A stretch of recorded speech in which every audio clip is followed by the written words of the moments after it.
Good afternoon sir. Good afternoon बेटा।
Hello बेटे, good evening.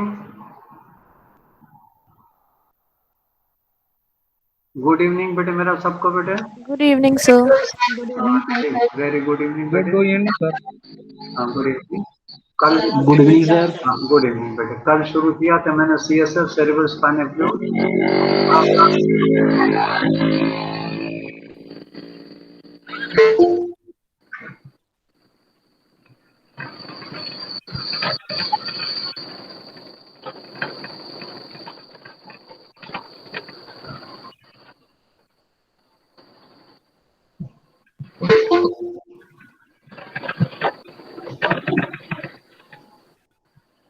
बेटे,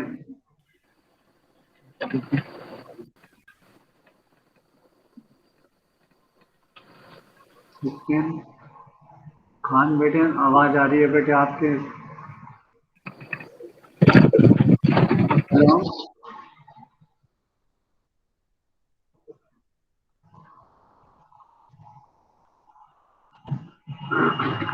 तो कल CSF बेटे मैंने शुरू किया था और जितने स्टार्ट ही किया था 2-4 थोड़ा सा ही हुआ था, मैं फिर उसको स्टार्टिंग से बता देता हूं मैं। So today's topic is CSF। CSF का फुल फॉर्म है cerebrospinal fluid. The fluid is present in the central canal of the spinal cord. The fluid is present, जिसका छूट गया हो वो लिख लेना। The fluid is present in the central canal of the spinal cord. अब central canal कहाँ होते हैं? स्पाइनल कॉर्ड के सेंटर में कैनाल होती है, उसको क्या बोलते हैं? Central canal. तो central canal of the spinal cord. और कहाँ होता है? सब एर्गोनॉइड स्पेस। सब एर्गोनॉइड स्पेस, सब मैंने नीचे, एर्गोनॉइड, एर्गोनॉइड मेम्ब्रेन के नीचे सब एर्गोनॉइड स्पेस एंड सेरिब्रल वेंट्रिकल। अब ब्रेन में वेंट्रिकल्स होते हैं, सेरिब्रम के अंदर होते हैं, लिटिल वेंट्रिकल्स होते हैं, फिर इसके बाद थर्ड वेंट्रिकल होती है, फिर फोर्थ वेंट्रिकल्स होती हैं। So and cerebral ventricles, so fluid present in the central canal of spinal cord, subarachnoid space and cerebral ventricle is known as CSF. It varies, its quantity varies from 100 to 200 milliliter. कितनी मात्रा रहती है? 100 से 200 millilitre. अभी बनता कहाँ है CSF, cerebral spinal fluid?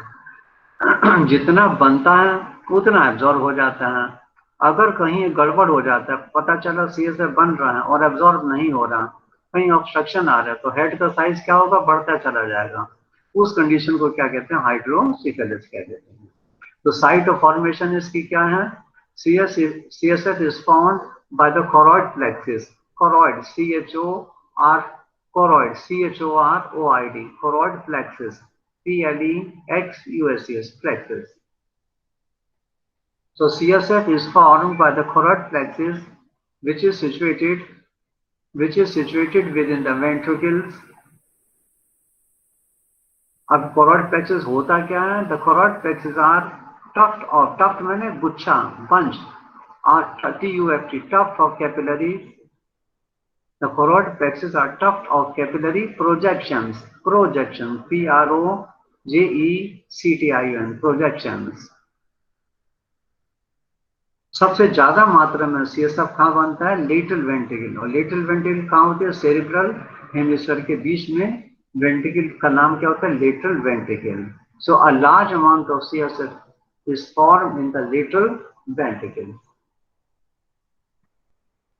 Mechanism of formation, mechanism of formation, CSF is formed by the process of secretion by the choroid plexus, ये बताई दिया मैंने। अब इसकी प्रॉपर्टीज क्या हैं? Properties and composition of CSF. CSF is a clear colorless fluid. CSF is a clear colorless and transparent. Transparent होता ही है। So it is clear colorless and transparent fluid. Volume कितना होता है इसका? 150 मिलीलीटर। 150 मिलीलीटर, 150 मिलीलीटर होता है 150 millilitre. और reaction कैसा होता है? पीएच कैसा होता है? एल्कलाइन, एसिडिक नहीं होता है। कैसा होता है? एल्कलाइन होता है। अब इसमें होता क्या है? What is the composition of CSF? Water is 99.1%, 99.1%, solid होता है 0.87%। सॉलिड कितना है? 0.87%। और इसके अंदर CSF ऑल्सो कंटेन, इसके अंदर सेल्स होते हैं। सेल्स कौन से होते हैं? Mostly lymphocytes.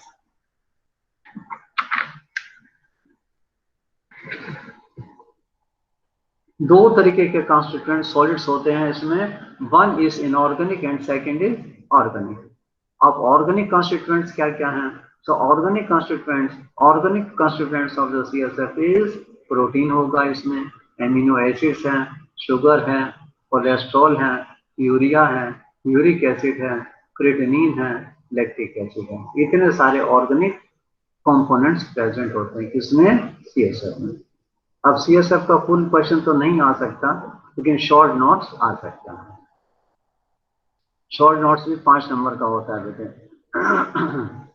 So organic constituents are protein, amino acids, sugar, cholesterol, urea, uric acid, creatinine and lactic acid.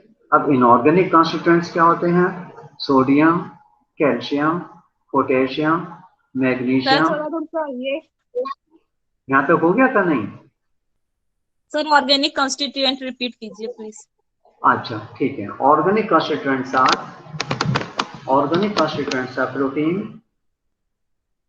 protein, amino acid,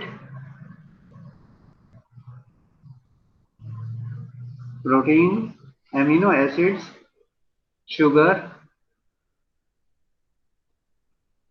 cholesterol,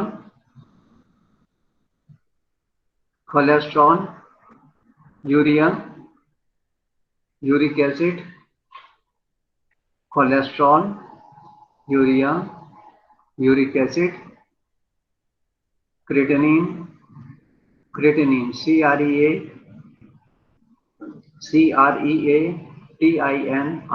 creatinine, and lactic acid. So these are the organic constituents of CSF. अब inorganic क्या होते हैं solids में? Inorganic constituents are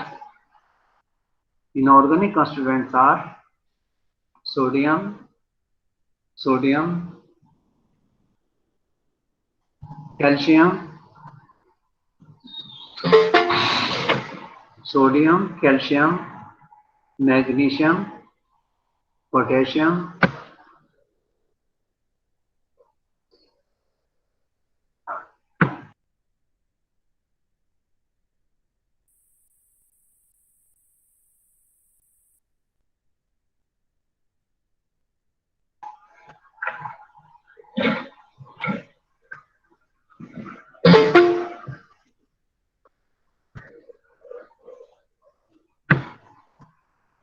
sodium, calcium, potassium, magnesium, chloride, phosphate, bicarbonate, and sulfate.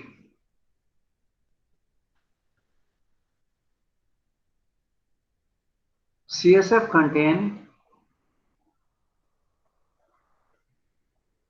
contain more amount of sodium than potassium. Then circulation of CSF fluid ये नहीं कि इसके अंदर भरा रहता है, इसका सर्कुलेशन मूवमेंट में रहता है। कैसे इसका सर्कुलेशन होता है? So circulation of CSF, major portion of the CSF is formed in the lateral ventricle। अभी देखो मैंने बताया था आपको, लिख लीजिए। मेजर पोर्शन, मेजर मैंने ज्यादा मात्रा में, मैक्सिमम अमाउंट, ये भी लिख सकते हैं। Maximum amount of CSF is formed in the lateral ventricle of cerebral hemisphere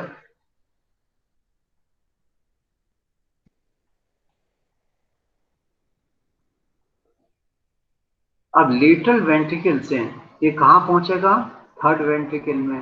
lateral ventricle और थर्ड वेंट्रिकल को जोड़ने के लिए एक इसमें फोरामेन होता है, उसको क्या बोलते हैं? Foramen of Monro. So major portion of the CSF is formed in the lateral ventricle which goes to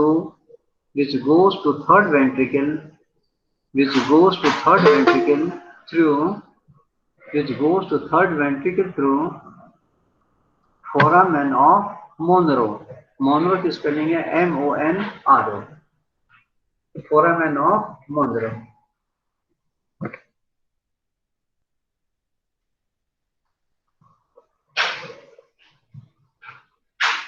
अब थर्ड वेंट्रिकल से ये कहाँ पहुंचेगा? Fourth ventricle. So from the third ventricle, it goes in the fourth ventricle through एक पतली सी duct होती है. इस डक्ट का क्या नाम है? Aqueduct of Silvius. So from the third ventricle, it goes into the fourth ventricle through aqueduct. Aqueduct की स्पेलिंग क्या है? AQUEDUCTS. Aqueducts of, फिर सुन लीजिए,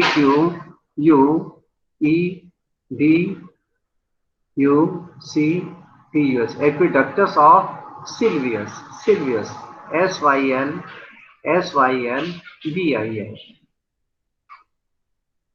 Sylvius. SYLVIUS. Sylvius. So from the third ventricle, the CSF goes into the fourth ventricle through aqueductus of Sylvius. Aqueductus of Sylvius. The fourth ventricle से ये कहाँ पहुंचा? From the fourth ventricle कहाँ पहुंचेगा? Cisterna magna plus cisterna latalis. Cisterna magna, M-A-G-N-A, magna plus cisterna, C-I-S-T-E-R-N-A, cisterna latalis. Cisterna latalis.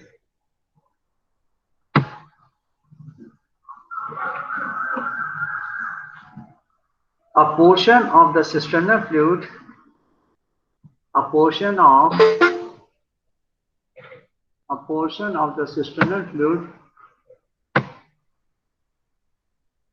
a portion of the cisternal fluid, cisternal, C-I-S-T-E-R-N-A-L, C-I-S-T-E-R-N-A-L. A portion of the cisternal fluid circulate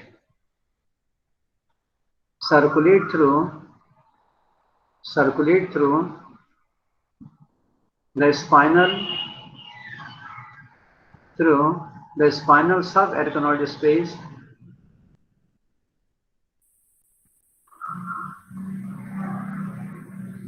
circulates through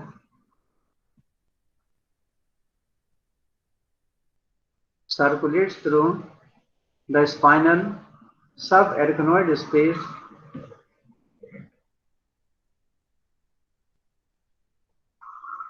the greater part of the fluid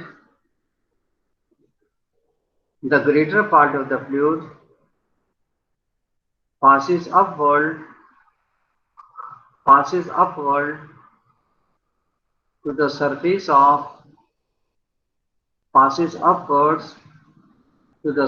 of cerebral hemisphere. अब CSF का absorption कहाँ पर होता है? ये तो पता चल गया आपको. CSF बनता क्या है? कोरोइड प्लेक्सस में बनता है. अब जितना बनता है उतना ही एब्जॉर्ब हो जाता है, तो इसलिए इसकी मात्रा हमेशा इसकी फिक्स रहती है.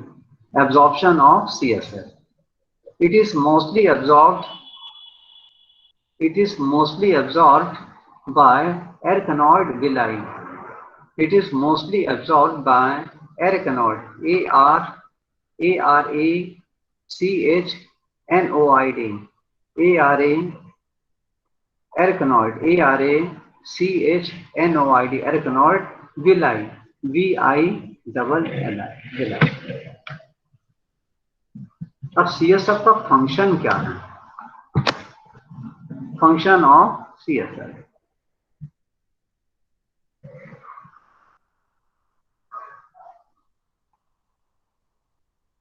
CSF पहला फंक्शन इसका है. CSF act as a fluid buffer. CSF act as a fluid, F-L-U-I-D, fluid buffer, B-U-F-F-E-R.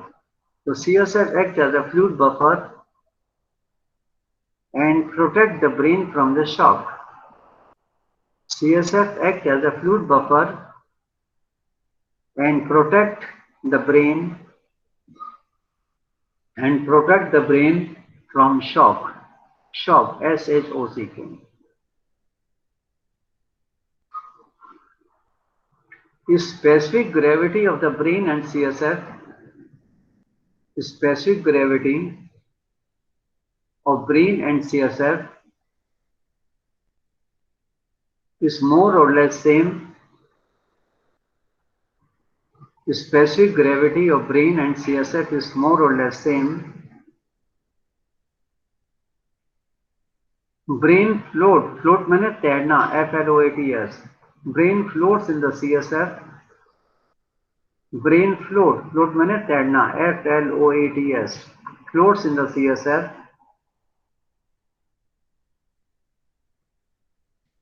Sir पे मान लो अगर कोई चोट लग जाए, when head receive a blow means injury, चोट लगना, BLOW. When head receive a blow,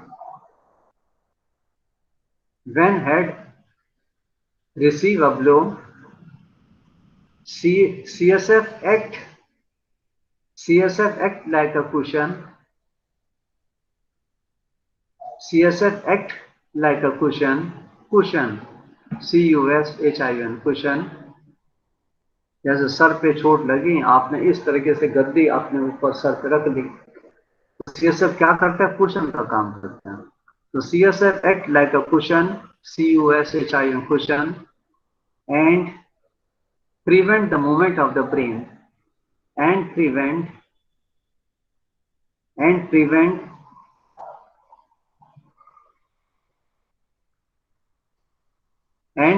the movement of the brain against a skull bone.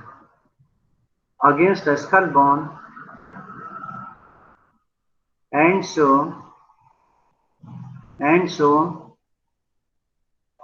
prevent the damage of brain, and so prevents the damage of brain, and the brain simply floats in the fluid. This is the first function. फिर सुन लीजिए.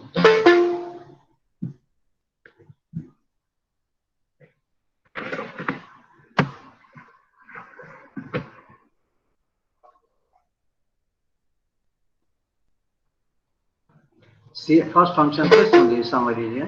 CSF act as a fluid buffer and protect the brain from shock. The specific gravity of the brain and CSF is more or less same. Brain floats in the CSF. When head receive a blow,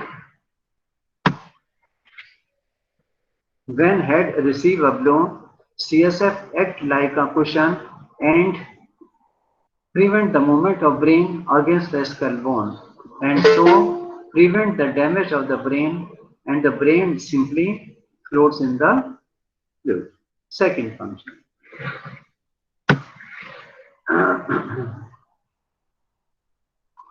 CSF regulate the volume of cranial content. CSF regulate the volume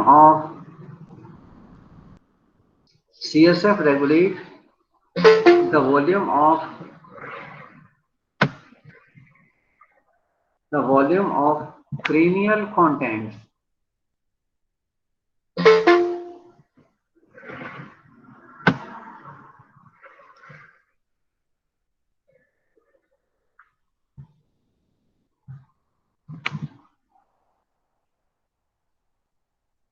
It can compensate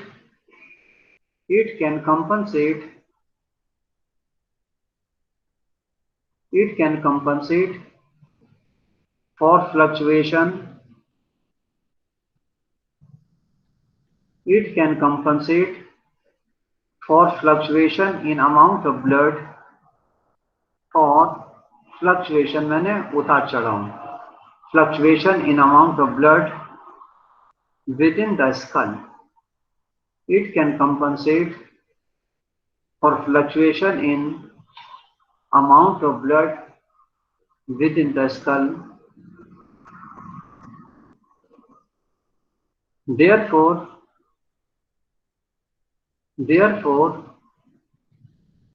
if blood volume of the brain increases, If blood volume of the brain increases, then CSF drains away. अगर इसमें blood की मात्रा बढ़ती है तो CSF क्या हो जाएगा? ड्रेन, इसका एब्जॉर्प्शन अधिक हो जाएगा. Then CSF drains DRAINS drains away. And if blood volume of the brain is decreased, अगर ब्लड वॉल्यूम ब्रेन में घट गया, if blood volume of brain decreases, then more CSF is retained. अगर blood volume घट गया तो CSF की मात्रा ब्रेन में बढ़ जाएगी. The CSF keeps the total volume of cranial content constant.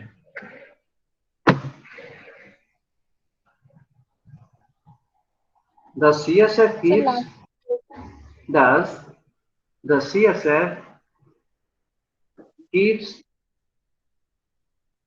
the total volume. Thus the CSF keeps the total volume of cranial content constant. Blood की मात्रा घट गई, CSF बढ़ गया. ब्लड की मात्रा एकदम उल्टा चलना है. ब्लड की मात्रा बढ़ेगी, CSF बढ़ जाएगा. ब्लड की मात्रा एकदम रिवर्स होना है. CSF क्या करेगा? अंदर के टोटल वॉल्यूम को स्कल के अंदर उसको मेंटेन रखता है.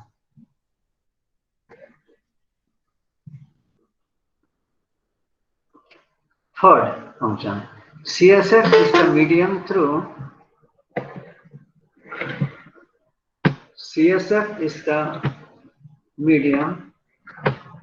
which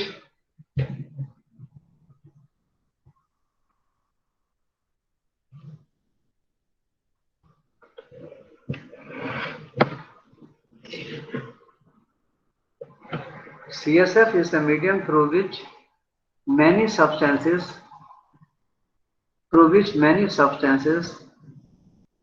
mainly the nutritive substances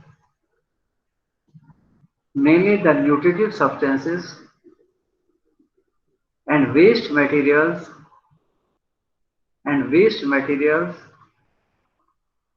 are interchanged between blood and brain tissue. Let's only do. CSF is the medium through which many substances, mainly the nutritive substances and waste materials, are interchanged between blood and brain tissue.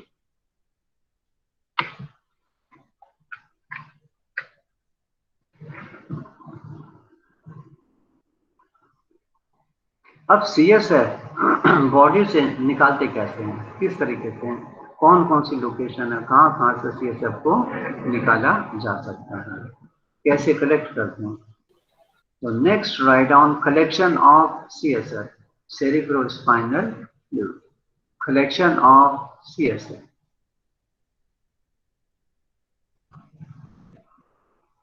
CSF can be collected by cisternal puncture or lumbar puncture. Cisternal spelling है cisternal की CISTERNAL, cisternal CISTERNAL, cisternal puncture PUNCTUR puncture और lumbar puncture कमर से निकालते हैं, उसको क्या बोलते हैं? lumbar, LUMBAR, lumbar puncture PUNCTUR. So CSF can be collected by cisternal puncture or lumbar puncture. अब cisternal puncture कैसे, किस लोकेशन पर करते हैं, कैसे करते हैं? In cisternal puncture, CISTERNAL, in cisternal puncture, the CSF is collected by passing a needle The CSF is collected by passing a needle between the occipital bone and the atlas. अब Atlas कौन सी bone है spine की? बताओ मेरे को। Spine में Atlas कौन सा बोन है? Sir first. सेकंड कौन सा है? सेकंड कौन सा है? पहला एटलस हो गया, सेकंड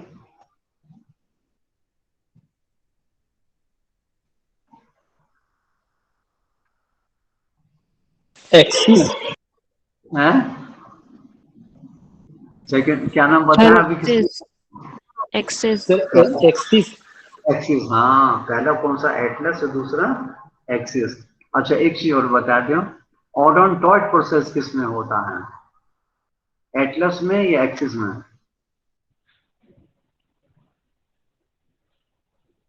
एटलस में। है? सर एटलस एटलस में। अच्छा, सोच के कल बताना, ठीक है? So CSF is collected by passing a needle between the occipital bone and the atlas. So it enters in the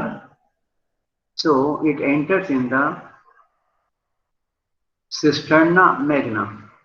Cisterna, Cisterna, cisterna magna, magna, magna.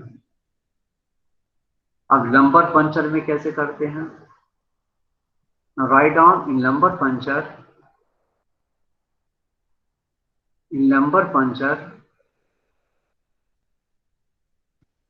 कैसे करते हैं? द लंबर पंचर नीडल, इसमें एक स्पेशल टाइप की बड़ी सी needle होती है। The lumbar puncture needle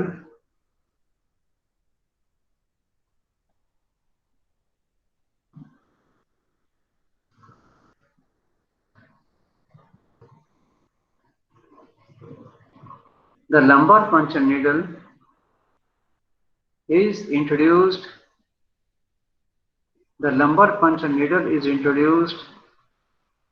into the subarachnoid space. The lumbar puncture needle is introduced into the subarachnoid space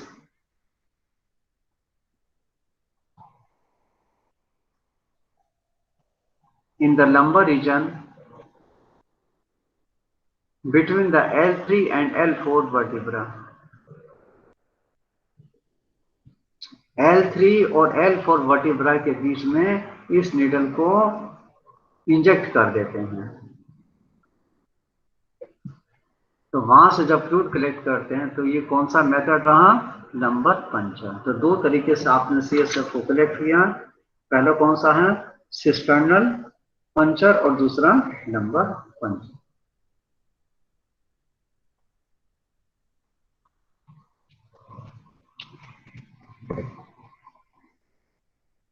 So this is about the cerebrospinal fluid.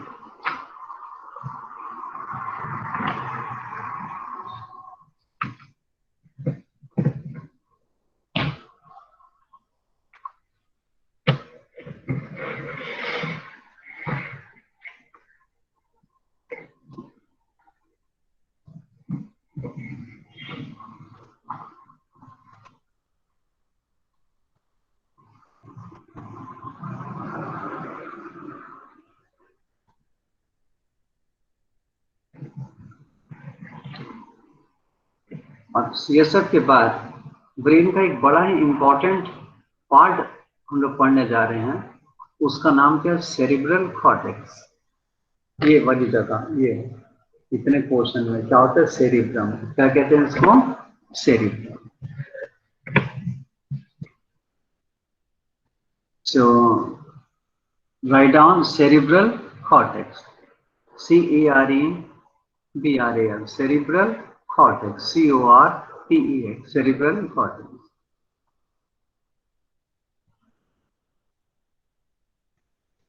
It has an area of 2.2 square meter. It has It has an area of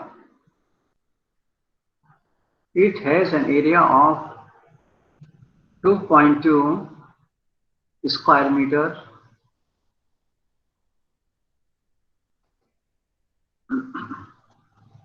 अब इस cerebral hemisphere होते कितने हैं? दो, एक इस side में हो गया, एक इस साइड में हो गया, दो होते हैं। Two deep cerebral hemisphere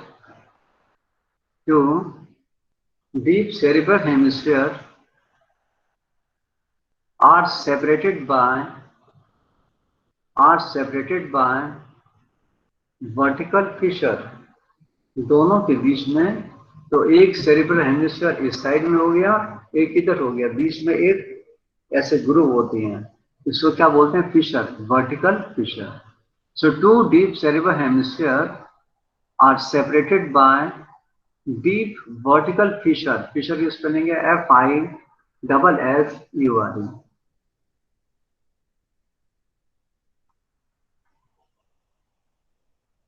The separation is complete anteriorly. The separation is complete anteriorly and posteriorly. The separation is complete anteriorly and posteriorly. But in the middle portion,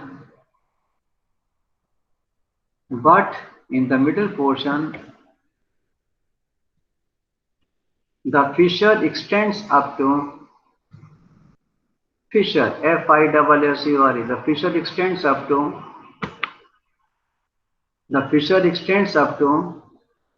the corpus callosum. Corpus, CORPUS, corpus callosum, CALLOSUM, corpus callosum.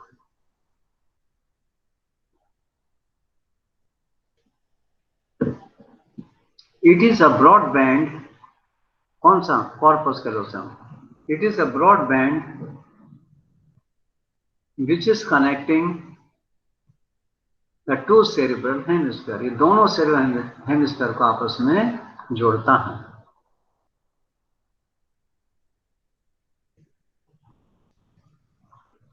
आपने देखा होगा, अखरोट खाया ना आप लोगों ने?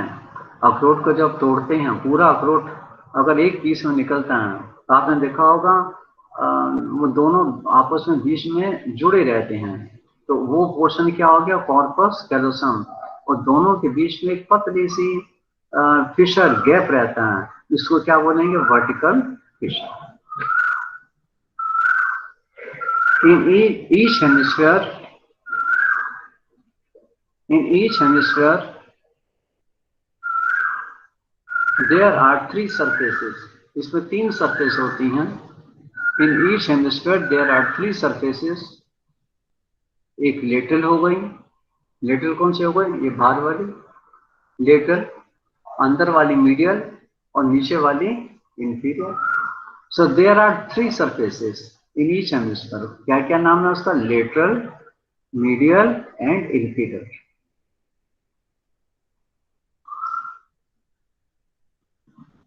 और चार लोब्स इसमें होती हैं। And consist of four lobes. अब चार लोब कौन से हैं? बड़ा आसान है, देखो। फ्रंट वाला, ये कौन सी लोब हो गई? ये और ये फ्रंटल लोब। इसके पीछे यहाँ पैराइटल लोब, और बैक साइड में यहाँ पर, और इधर क्या होगा? ऑक्सीपिटल। और ये कौन सी हो गई? Temporal lobe. connecting the two cerebral hemisphere, इसके बाद बोल दीजिए। अभी वही अटकी हो। अच्छा। In each hemisphere there are three surfaces. In each hemisphere there are three surfaces. कौन कौन से हो गए? लेटरल, दूसरा मीडियल, और तीसरा inferior.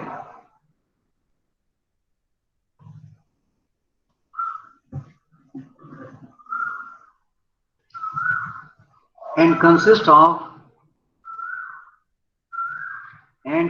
of four lobes.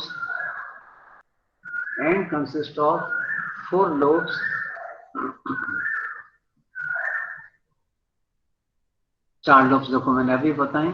Frontal lobe, frontal lobe के पीछे कौन सा होगा? Parietal lobe. पहला कौन सा? फ्रंटल लोब, दूसरा parietal lobe, parietal PARIETAL parietal lobe, third occipital lobe, third कौन सा हो गया? Occipital lobe, occipital OCCIPITL occipital lobe and temporal lobe.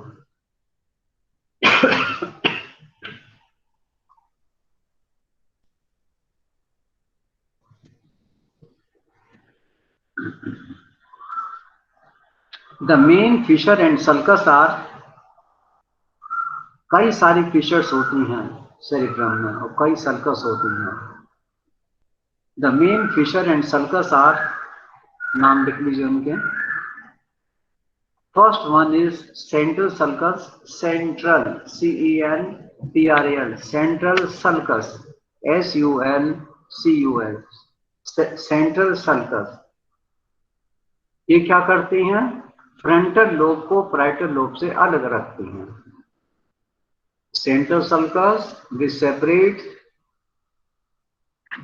separate frontal and parietal lobe, which separate frontal and parietal lobes.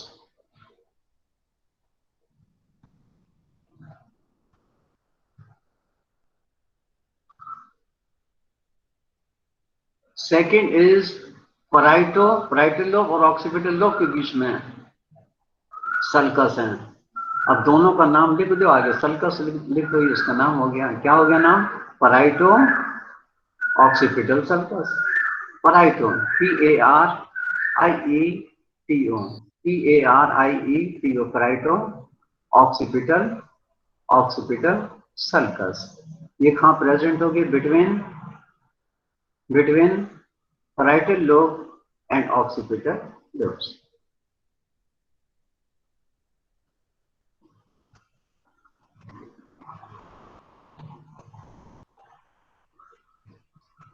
Third is the lateral sulcus. अब lateral sulcus किसके बीच में होगी? Parietal lobe के बीच में और टेम्पोरल लोब के बीच में। So lateral sulcus is present between the parietal and the temporal lobe.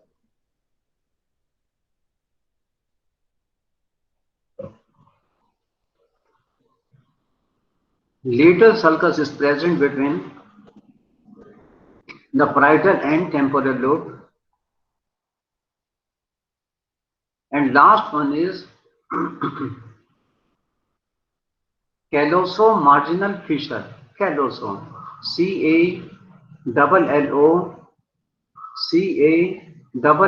CALLOCALLO,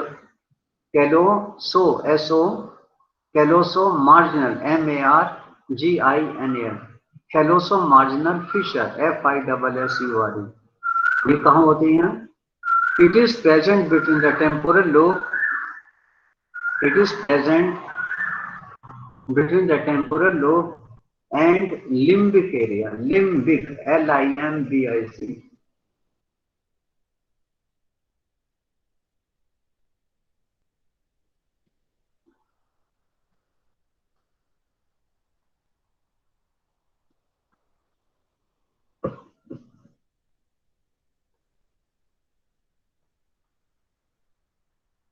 So callosum marginal fissure is present between the temporal lobe and limbic area. अब सेरिब्रम का अगर सेक्शन काट के देखा जाए, इसमें कितनी लेयर होती हैं? 6 layer. Cerebral cortex is formed by 6 layers. ये थोड़ा सा मैंने आपको हल्का सा एनाटॉमी बताया सेरिब्रम का, और इसमें 4 लोब्स मैंने बताई हैं, frontal lobe, parietal lobe, occipital lobe, temporal lobe. अब इस लोब को एक एक करके हम लेंगे। सबसे पहला लोब कौन सा हमें लेना है? Frontal lobe. So write down frontal lobe. कहां पर है? ये देखो, ये एक इधर है, एक इधर। Frontal lobe. The frontal lobe has two parts. The frontal lobe has two parts.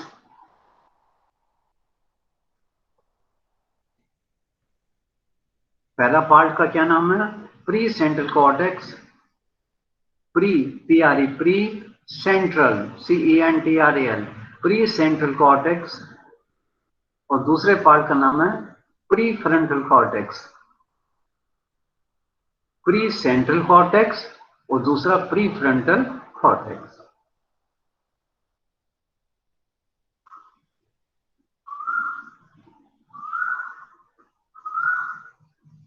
Pre central cortex क्या कहां होता है? It is the posterior part of the frontal lobe. Frontal lobe के सबसे पीछे वाले हिस्से को, पोस्टीरियर पोर्शन को क्या कहेंगे? Pre central cortex. क्या कहेंगे उसको? Pre central cortex. So posterior part of the frontal lobe is called precentral cortex.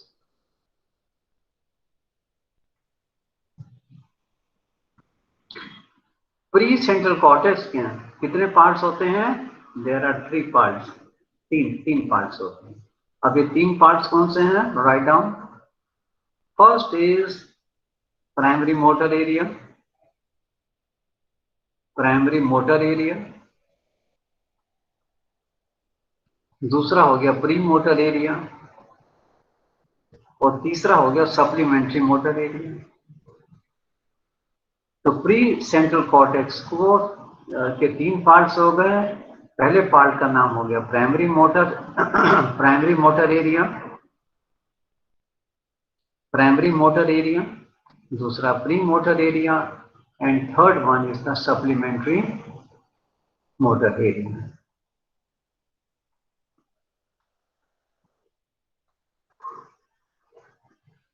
Primary motor area को पहले सबसे इंपॉर्टेंट एरिया देखो यही है, इसी को लेते हैं.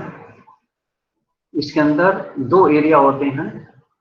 इस सेरिब्रम में को हमने एरिया वाइज डिवाइड कर दिया.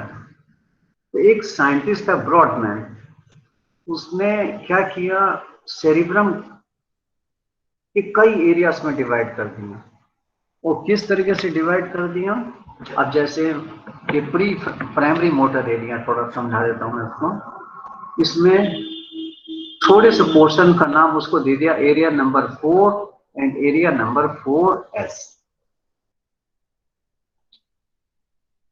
यहां से मोटर फाइबर्स, कल मैंने आपको डिसेंडिंग ट्रैक्ट पढ़ाया था, उसमें एक ट्रैक्ट मैंने पढ़ाया था पिरामिडल ट्रैक्ट, अगर याद हो तो. Pyramidal tract fibres descending tract हैं, उसके फाइबर्स इसी जगह से अराइज करते हैं. कहां से? Area number 4 and 4S. तो कई सारे एरिया हैं. एरिया नंबर 4 हो गया, एरिया नंबर 4S हो गया, एरिया नंबर 6 हो गया, है ना, और ब्रोकास एरिया हो गया. हर एरिया का एक अलग अलग फंक्शन है. इस साइंटिस्ट ने किया था ब्रॉडमैन, तो उसी के नाम से ये एरिया हो गए ब्रॉडमैन्स एरिया. और मैंने देखो बताया primary motor area number 4 and 4S are present. कहां प्रेजेंट है? प्राइमरी मोटर एरिया में.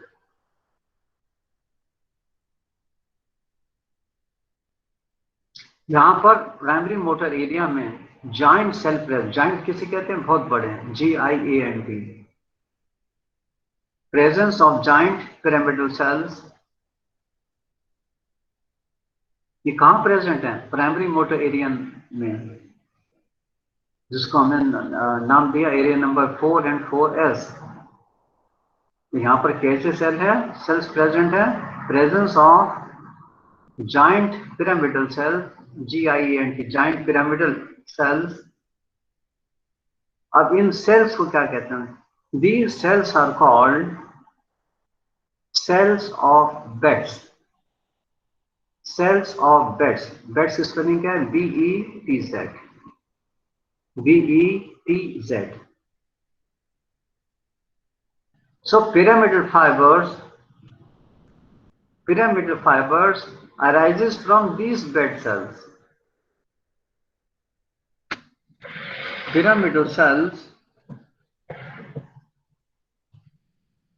pyramidal fibers arises from these bed cells and synapse with the motor neurons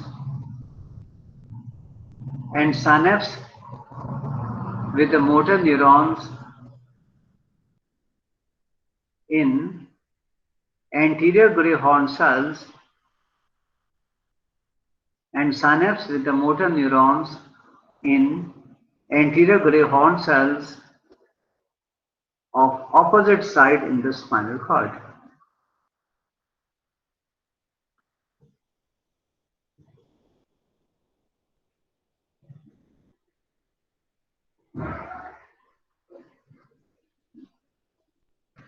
अब इसमें और कुछ फाइबर्स प्रेजेंट होते हैं, इसमें बहुत सारे फाइबर्स हैं। एक तो देखो हमने सेल्स ऑफ बेड से आपको बता दिया, पिरामिडल ट्रैक्ट यहाँ से फाइबर्स अराइज हुए, है ना। और दूसरा कौन सा होता है, फ्रंटल लोब से फाइबर्स निकल के कहाँ जाते हैं, पॉन्स में जाते हैं। तो उनका क्या नाम है, दोनों का नाम लिख दो, कितना आसान है, फ्रंटोपोन्टाइन fibres. So write down frontopontine fibers, fronto, F-R-O-N-T-O, frontopontine, P-O-N-T-I-N-E. Frontopontine fibers goes to the pontine nucleus. Pons के न्यूक्लियस को न्यूक्लियाई प्रेजेंट होते हैं, उसको क्या बोलेंगे, pontine nuclei. So frontopontine fibers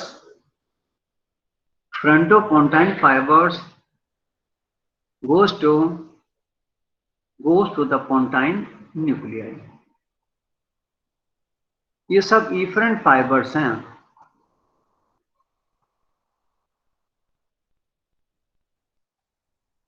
और फाइबर्स कहां जाएंगे,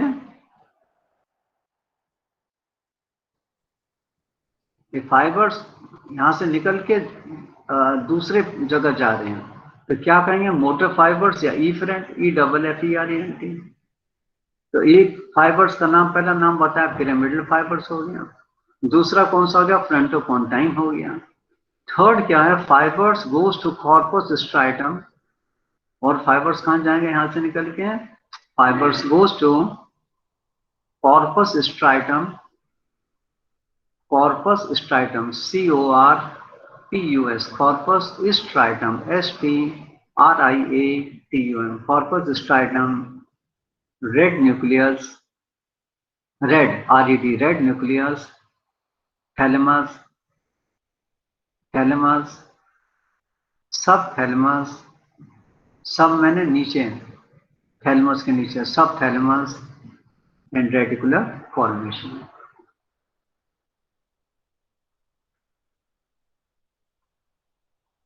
And the fibers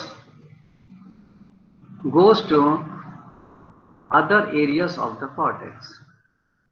तो जितने मैंने फाइबर्स बताए ये सब इफरेंट फाइबर्स बताए आपको, E-double-F-E-R-E-T, इफरेंट मैंने मोटर फाइबर। अब इसमें फाइबर्स आते कहां से हैं फ्रंटल लोब में, तो उसको क्या कहेंगे, एफरेंट फाइबर्स, E-double-F-E-R-E-N-T। एफरेंट मैंने sensory fibre, efferent, E-double-F-E-R-E-N-T, efferent fibre से एफरेंट सप्लाई कहां से आती है सप्लाई, फर्स्ट फ्रॉम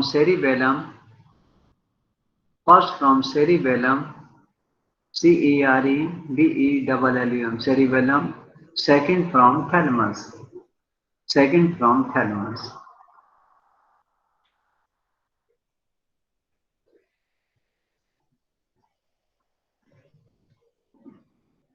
सबसे पहले मैंने अभी बताया था प्राइमरी मोटर एरिया नंबर 4 बताया था, एरिया नंबर 4 बताया था। अब इसका फंक्शन क्या है, function of primary motor area, what is the function of primary motor area, function इसका क्या है, it is concern with initiation, initiation मैंने starting.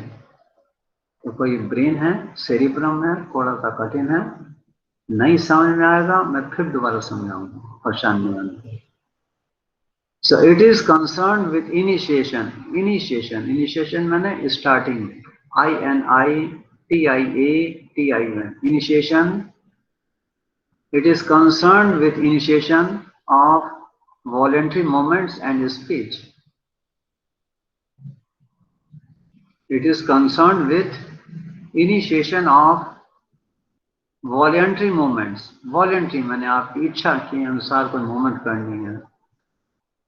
Initiation of voluntary movements and speech. अगर एरिया नंबर 4 डैमेज हो जाए, है ना, कहाँ प्रेजेंट है ये? प्राइमरी मोटर एरिया में। और प्राइमरी मोटर एरिया कहाँ प्रेजेंट है? फ्रंटल लोब में प्रेजेंट है। ये एरिया मान लो किसी वजह से चोट वोट लगने से डैमेज हो गया, तो क्या होगा? Area number 4 lesion, lesion LESION, lesion मैंने damage. Lesion of this area causes, lesion of this area कौन सा? Area number 4। So lesion of area number 4 causes contralateral, contralateral कौन सा हुआ? इधर का डैमेज हुआ, इफेक्ट किस साइड में होगा? बाएं तरफ। दाहिने तरफ चोट लगी, असर कहाँ आया? बाएं तरफ। So lesion of this area causes contralateral, contralateral मैंने opposite side, contra, CONTRALATERL. So lesion of this area causes contralateral paralysis, contralateral paralysis.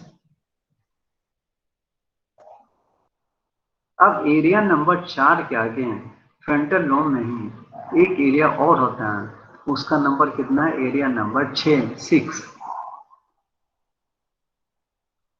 अगर ये दोनों एरिया डैमेज हो जाए, एरिया नंबर 4 भी डैमेज हो जाए, एरिया नंबर 6 भी डैमेज हो जाए, write down. If area number 4 is affected with area number 6, if area number 4 is affected with area number 6, तब पैरालिसिस का अटैक बहुत ज्यादा होगा। The effect is very severe, the effect is very severe and causes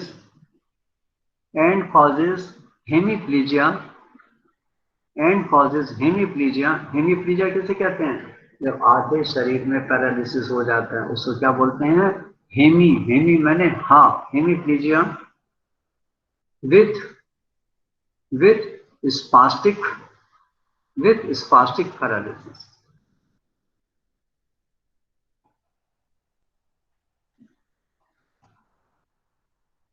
और next area write down, area number 4S। अब area number 4S का क्या function है? This is called suppressor area. Suppress मैंने कम करना, दबाना, सुप्रेस करना। So this is called suppressor, SUPPRESOR। So this is called suppressor area. ये क्या करते हैं? It inhibit the movement, it inhibit मैंने रोकना, it inhibit the movements initiated by area number 4। It inhibit the movements initiated by area number 4। Area number 4 से जिस कोई message arise होता है उसकी एक्टिविटी को ये सुप्रेस करता है, दबाता है। So this is called suppressor area. It inhibits the movement initiated by area number 4। तो आज इसको मैं यहीं खत्म करता हूँ, थोड़ा सा कॉम्प्लिकेटेड है इसलिए मैंने सबसे बाद में इसको रखा है। समझ में आया बेटे? नहीं आया आप लोगों को? पहले ये बताओ मेरे को। आया सर। सर नहीं आया। नहीं है, मैं जानता हूँ बेटे। देखो सुनो, इसको आज ऐसा करना, लिख तो लिया होगा ना, छूटा यस तो सर। नहीं नो सर, इसको? तो थोड़ा सा है ना? छोटा लिख लेंगे। अच्छा क्या देख लेना, कहीं छूटा होगा मेरे से पूछ लेना। इसको बेटे कृपा करके अभी जाके चाय वाय पी के थोड़ा रिलैक्स हो के आप इसको 2-3 बार पढ़ना। पहली बार बाईपास हो जाएगा, सर के ऊपर से निकल जाएगा, कुछ समझ में नहीं आएगा। ठीक है बेटे? और एक मैं व्हाट्सएप पे इसका सेरिब्रम का डायग्राम भी भेज रहा हूँ, जिससे आपको पता चले कि सेंट्रल सर्कस कहाँ है, लेटरल सर्कस कहाँ पर है ना, और फ्रंटल लोब कहाँ पर है, पैराइटल लोब कहाँ है। तो थोड़ा सा जरा हल्का सा एनाटॉमी देख लोगे तो इसमें आपको और मदद मिल जाएगी। और नहीं समझ में आएगा मैं फिर समझाऊंगा, पर टेंशन नहीं है। इसका डायग्राम खींच के मैं अभी आपको थोड़ी देर में 5-10 मिनट भेज दूंगा। मतलब मेन ये ध्यान देना है, कल जैसे मैंने बताया था पिरामिडल ट्रैक्ट, उसके फाइबर्स कहाँ से अराइज करते हैं, इस जगह से। तो ये इतना याद करो, ये कौन सा लोब हो गया, फ्रंटल लोब। एक इधर लोब हो गया, एक इधर हो गया। ये फ्रंटल लोब यहां से शुरू होकर ये यहां तक आए, यहां तक। यहां पर इसके पीछे पैराइटल लोब हो गया, यहां से लेके ये कहां कितना हो गया, फ्रंटल लोब। इसके पीछे कौन सा हो गया, पैराइटल हो गया। दोनों के बीच में गैप है, इस यहां से लेके यहां तक। तो उसको क्या कहते हैं, सल्कस। इस सल्कस का क्या नाम है, सेंट्रल सल्कस। तो सेंट्रल सल्कस ने फ्रंटल लोब को पैराइटल लोब से अलग कर दिया, और दोनों सेरिब्रम के बीच में एक सेंटर इस तरीके से सल्कस आ रही है, ऐसे जो। इसका नाम क्या, वर्टिकल। वर्टिकल मैंने इस तरीके से। ये दोनों आपने कभी तो जब अखरोट खाया होगा, देखते हो ना, दो पार्ट्स में ऐसे देखो बटा रहता है, बटा रहता है ना। और अखरोट में क्या होता है, कहीं उभार होगा, कभी फिर अंदर डिप्रेशन होगा, तो उभरा पोर्शन होता है, उसको क्या कहते हैं, गायराई कहते हैं। और इस क्यों ऐसा होता है, इससे सरफेस एरिया इसका भर जाए, तो अंदर से दोनों पोर्शन आपस में देखो जुड़े रहते हैं। जो जुड़ा पोर्शन होता है उसका नाम क्या होता है, कॉर्पस कैलोसम। क्या कहते हैं उसको, कॉर्पस कैलोसम हो गया। तो सब समझ में आ जाएगा, बिल्कुल परेशान ना। ओके बेटे, थैंक यू बेटे, गॉड ब्लेस यू बेटे, खुश रहो। कल थैंक यू सर। क्या, हाँ वेलकम बेटे। कल क्या टाइम रखोगे थैंक बोलो? You sir. कल का टाइम बताओ बेटे। सर जब आपको ठीक लगे तब आप बता दीजिए। ये 4 से 5 रखें? जी सर। यस सर, रख लीजिए। ठीक है, थैंक यू बेटे, गॉड ब्लेस यू, खुश रहो। Okay, thank you sir. Thank you sir. Bye बेटे, बाय, खुश रहो। Thank you. बाय बेटे। क्या नंबर रहेगा, नंबर रहेगा ये 7 आप दे दीजिए 7। अरे कल कुछ कमाल है, कम ना ज्यादा नहीं